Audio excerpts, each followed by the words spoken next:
le Blomkamp, début. et c'est là où je vais venir à l'autre mec que tu disais, il a les pleins pouvoirs, mais là c'est du plein pouvoir négatif. Quand Neil Blomkamp veut reprendre Alien Et là, je vais m'adresser à Monsieur Ridley Scott. Je sais pas s'il regardera cette vidéo, mais Bah, vu c'est ce que sûr t'as qu'il fait va la avec regarder. Fais gaffe, Alien- hein. Il va la regarder. Ridley Hein Scott, moi c'est mon. Je le défends en ce moment. Vu ce qu'il fait avec Alien Covenant, Ah, mais Ridley c'est très Scott, bien ce qu'il fait. avec il faut Alien. qu'il a. Ah, non, Stop, non, ça non. suffit. Non. Arrête. Laisse Tu vas pas me dire Alien que t'aimes Exodus, à Neil quand même. Blomkamp. Non, mais ça. Non, c'est pas possible. Non, Exodus, j'ai pas aimé. C'est pas possible. Mais après, C'est juste pour une Ridley blague. Scott, c'est Cartel. quand même un cas Oui, il a vraiment trop de particulier. plein. Oh, putain, Faut voir, enfin ces films, moi je les ai vus détestés, genre Cartel, tout ça. Ouais. Mais faut se remettre dans un état d'esprit différent pour les revoir. Où le mec en fait, c'est un misanthrope quoi. Le mec déteste les humains, Ouais. les hommes. Et tu regardes le film en te disant ça, Ouais. ça dégage autre chose quoi. Mais voilà, après c'est Quelque chose de froid, quoi. Ouais, voilà, faut aimer la froideur. Ouais, non mais faut aimer ça. Ouais, vraiment, c'est con parce que moi Alien Covenant quand je l'ai vu j'étais pas prêt à le condamner non plus. Moi, j'ai Moi beaucoup le début aimé, moi. j'aimais bien. mais bon. Ouais, Ah, le bah, c'est début. après que j'ai Ouais. fait.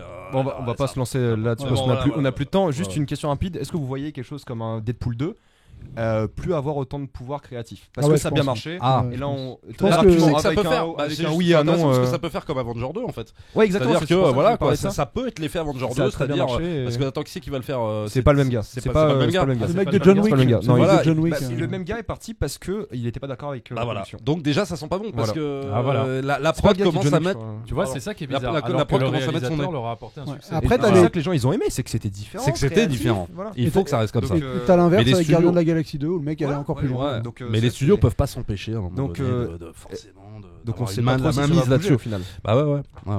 C'est clair. Ouais. Bah, je pense que ça sera tout. Je sais pas si on a encore du temps, mais Merci Reg pour merci ce d'avoir sujet, regardé en la tout cas. vidéo. Merci. Allez sur toutes leurs Merci. chaînes, sera dans la description, en annotation, tout ça. Et à la prochaine fois. Salut à tous. Salut. Des fois le chapeau, des fois pas le chapeau. Bah, quand j'ai un casque.